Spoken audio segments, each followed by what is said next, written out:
हम आते हैं कि हम पथ्य और पथ्य पे कैसे करें, क्या खाएं और क्या ना खाएं। तो सामान्य जैसे आजकल सभी फास्ट फूड, जंक फूड्स खाते हैं, वो आपको थोड़े अवॉइड करने हैं, क्योंकि सामान्य जो आपने जैसे पहले देखा हो कि पहले जैसे राम जी हुए, कृष्ण जी हुए, हमारे त्रेता युग, द्वापर युग में हमने किसी भी डिजीज़ का, कोई भी ऐसे रोग जो बड़ी व्याधियां हैं, उसका हमने कभी नाम नहीं सुना था।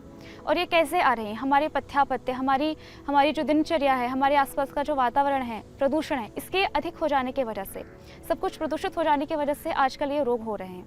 तो सामान्य आपको ये ध्यान रखना है कि आप नेचुरल फूड्स खाएं, जो प्राकृतिक चीज़ें, जो आप जैसे आप स्प्राउट्स खा सकते हैं, आप ड्राई फ्रूट्स खा सकते हैं, इस प्रकार की चीज़ें आपको बढ़ानी है।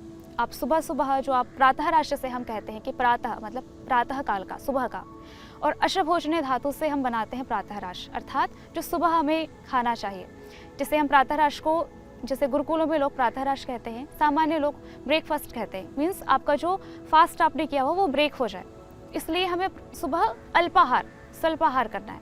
तो कम खाएं सुबह भी। कौन कौन से आपको आहार लेने हैं, जैसे अभी बताया था कि आप स्प्राउट्स खा सकते हैं, ये सुबह खाली पेट खाने से आपको बहुत अधिक लाभ मिलता है।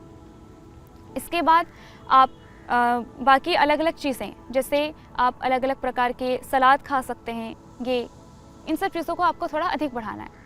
मसालेदार चीज़ें जो बहुत ज़्यादा, राजमा और तली हुई चीज़ें, भुनी हुई चीज़ें, जो चीज़ गर्म करती हैं, वो आपको अवॉइड करने हैं। ऐसे ही आप रात में भी अपना पथ्य का ध्यान रखें। आजकल जैसे लोग रात में अधिक देर तक जागते हैं और सुबह देर तक उठते हैं, ये भी बहुत गलत दिनचर्या है। हमारे पूरे जीवन में, हमारे पूरे सुबह से लेकर शाम तक जो हमारी दिनचर्या होती है, वो बहुत महत्वपूर्ण रखती है कि आप किस प्रकार से अपने जीवन को आगे बढ़ा सकते हैं। यदि आपकी दिनचर्या, आपका आहार, आपका विचार, आपकी वाणी, सब कुछ यदि सधा हुआ है, बहुत अच्छा है, 100% सही है, तो आपको फ्यूचर में वो चीज़ बहुत काम देती है। ये आयुर्वेद के अनुसार बहुत अधिक और बहुत महत्वपूर्ण विषय है कि आप किस प्रकार से अपनी दिनचर्या का निर्वहन करते हैं। दिनचर्या बहुत महत्वपूर्ण विषय होता है। तो सामान्य जैसे रामचरितमानस में भी कहते हैं, प्रातः काल उठिके रघुनाथा, माता पिता गुरु ना वही माथा। अर्थात कि प्रातः काल अर्थात ब्रह्म मुहूर्त में 4 से 5, 5 से 6, इससे पहले, सूर्योदय होने से पहले का जो विषय, जो समय होता है, वो ब्रह्म मुहूर्त कहलाता है। तो उस प्रातः काल में उठकर आप अपने माता पिता, अपने गुरु का अभिवादन करें, अभिवंदन करें, उन्हें प्रणाम करें। तो इस प्रकार अपनी दिनचर्या आप शुरू करें। सुबह उठकर उषा काल, जो उषा काल है अर्थात सूर्य उदय होने से पहले का जो समय, उस समय आप उठें, अपनी दिनचर्या बहुत अच्छे से योग आयुर्वेद के अनुसार प्रारंभ करें। जिस प्रकार से आयुर्वेद में कहा हुआ है कि सुबह जल्दी उठना है आपको। अपना उषा पान जो आप कहते हैं, सुबह खाली पेट जो हम गर्म पानी पीते हैं, वो हमारे उदर के लिए, हमारे पाचन तंत्र के लिए बहुत आवश्यक और बहुत उत्तम होता है। तो सुबह सुबह आप उषा पान करें, उससे आपके पाचन से संबंधित जितनी भी समस्याएं हैं वो ठीक होती हैं। ऐसे धीरे धीरे धीरे, आप एक दिन में तो नहीं कर पाएंगे, तो आप धीरे धीरे अपनी दिनचर्या को ठीक कर सकते हैं। इसी प्रकार आप सही प्रकार से योगाभ्यास करके, ध्यान प्राणायाम आदि के द्वारा अपनी दिनचर्या ठीक कर सकते हैं। दोपहर में भोजन समय पर करें और दिन में कई बार न खाएं, इस चीज़ का भी विशेष ध्यान रखें। इस प्रकार से अपनी रात में भी, रात में सूर्यास्त होने से पहले, शाम को जब सूर्य का प्रकाश विद्यमान होता है, उस समय हमें शाम को भोजन करना चाहिए, क्योंकि आयुर्वेद के अनुसार, सामान्य विज्ञान के अनुसार भी, जब सूर्य की किरणें उपस्थित होती है, उस समय जब आप भोजन करते हैं तो वो हमारा भोजन अच्छी तरीके से पचता है। इस प्रकार से थोड़ा पथ्य का ध्यान रखते हुए आप अपनी दिनचर्या को सही रख सकते हैं। जब आपका शरीर स्वस्थ रहेगा तो आपके शरीर की मांसपेशियां, आपके शरीर की हड्डियां, सब कुछ मजबूत रहेंगी। उस प्रकार से अपने जीवन का बहुत अच्छे से और बहुत लंबे समय तक, दीर्घकाल तक निर्वहन कर सकते हैं। इस प्रकार से थोड़ा हमने पथ्य पर ध्यान दिया।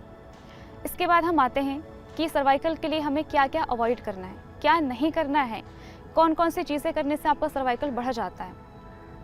तो सामान्य ये कि आप, जो आजकल बहुत ज़्यादा हो रहा है कि सब सिस्टम पे काम कर रहे हैं, कंप्यूटर पे सुबह से शाम तक बैठे हुए हैं, जिसका प्रभाव आपके पूरे शरीर पर पड़ता है। मानसिक चेतना, जो मानसिक स्तर है, मानसिक विकार, लोभ क्रोध मोह आदि जो हैं, ईर्ष्या है, वो भी अधिक बढ़ जाते हैं। क्योंकि जब मनुष्य लंबे समय तक किसी एक विषय में लगा रहता है, प्राकृतिक चीज़ें, जो नेचुरलिटी है उसके ब्रेन की, उसकी बॉडी की, वो उसे नहीं मिलती, तो उसका मन जो है व्यथित हो जाता है, और उसी व्यथितता के कारण मनुष्य मनोविकारों से ग्रसित हो जाता है।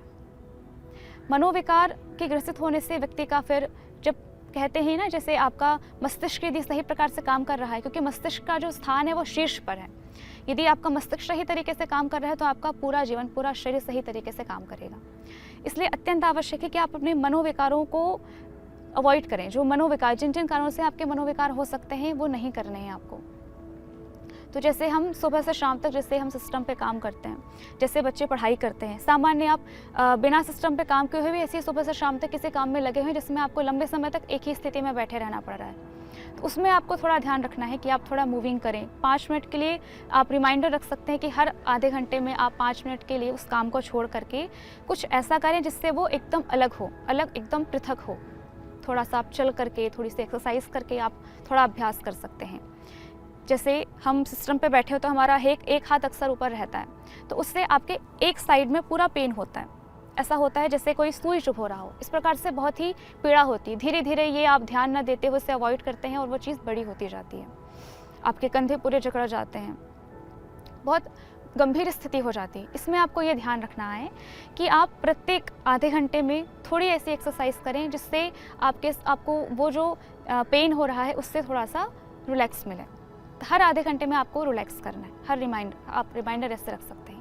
इस प्रकार से आप उस चीज़ को थोड़ा ठीक कर सकते हैं। तो आप इस प्रकार से आप ये ध्यान रख सकते हैं कि आप बहुत लंबे समय तक जो सिस्टम पे काम कर रहे हैं, लंबे समय तक पढ़ाई कर रहे हैं, जैसे आजकल बच्चे टेबल पे ऐसे कॉपी रख के लिखते हैं, तो उसमें भी एक हाथ ऊपर ऐसे रहता है। उस एक हाथ के ऊपर रहने की वजह से आपका बॉडी का बैलेंस थोड़ा बिगड़ जाता है कि एक हाथ ऊपर है, एक हाथ नीचे है, उससे थोड़ा बॉडी का बैलेंस थोड़ा सा बिगड़ता है। उस चीज़ को भी थोड़ा ध्यान दें कि बच्चे किस प्रकार से बैठ के पढ़ाई कर रहे हैं। हमेशा जब भी बैठे कमर सीधी करके बैठें, कहीं भी कमर मोड़ करके, या अलग अलग स्थिति में। सही तरीका एक ही हो सकता है, अलग अलग बेकार तरीके बहुत हैं, गलत तरीके बहुत हो सकते हैं। सही तरीका एक है, सही स्थिति में रखें, बॉडी का बैलेंस बनाकर रखें, यह अत्यंत आवश्यक होता है। तो इस प्रकार से आप थोड़ा ध्यान रख सकते हैं अपने उठने बैठने पर, किस प्रकार से आपके शरीर की स्थिति है, इस पर थोड़ा ध्यान देते हुए आप सर्वाइकल की प्रॉब्लम को थोड़ा अवॉइड कर सकते हैं। तो ये मेन कारण होते हैं कि आपने ध्यान नहीं दिया और आप आज थोड़ा दर्द हो रहा है, आपने उसको अवॉइड किया कि ठीक है, ये ठीक हो जाएगा। ऐसे करते करते करते करते वो चीज़ बड़ी होती जाती है। क्यों? क्योंकि हमारी जो बॉडी है, सामान्य इसका नियम ये होता है कि आपको यदि कोई चीज़ जस्ट स्टार्ट हो रही है तो वो आपका बाहर दिखता नहीं है। जैसे जैसे बॉडी पूरा प्रयास करती है कि उससे लड़े, फिर जब वो चीज़ बॉडी उस चीज़ को एक्सेप्ट नहीं कर पाती है, बहुत ज़्यादा बढ़ जाए, तब वो आपको बाहर दिखना शुरू होता है। तो आपको ये ध्यान रखना है कि जब भी आपको थोड़ा फील हो कि कुछ दिक्कतें हो रही हैं, तो आपको उसका समाधान करना है और ये समाधान इंस्टेंट होना चाहिए। इस प्रकार से आप थोड़ा ध्यान रख सकते हैं कि किस तरीके से आप थोड़ी अपनी एक्सरसाइज करें। प्रातःकाल, सायंकाल, आप दोनों समय पे, दोनों काल आप अभ्यास करें। इस प्रकार से थोड़ा ध्यान रखते हुए आप अभ्यासों को ध्यान रखते हुए कर सकते हैं। इसके बाद हम आते हैं कि ये तो हुआ कि इस किन किन कारणों से ये होता है। अब इसका हम निवारण कैसे कर सकते हैं? तो निवारण वही कि आप योगाभ्यास करें, आप अपनी दिनचर्या का बहुत अच्छे से ध्यान रखें। आप हर 5 मिनट में अपनी नेक रोटेशन कर सकते हैं, उससे इंस्टेंट बेनिफिट मिलता है। इस प्रकार से आप अपनी सर्वाइकल की जो भी प्रॉब्लम है, सर्वाइकल की जो दिक्कतें हैं, उससे छुटकारा पा सकते हैं। क्योंकि सर्वाइकल आपके पूरे बैकबोन से रिलेट है। यदि आपने प्रारंभ में ध्यान नहीं दिया तो सर्वाइकल धीरे धीरे धीरे धीरे नीचे आते हुए आपके मेरुदंड को क्षति पहुंचा सकता है।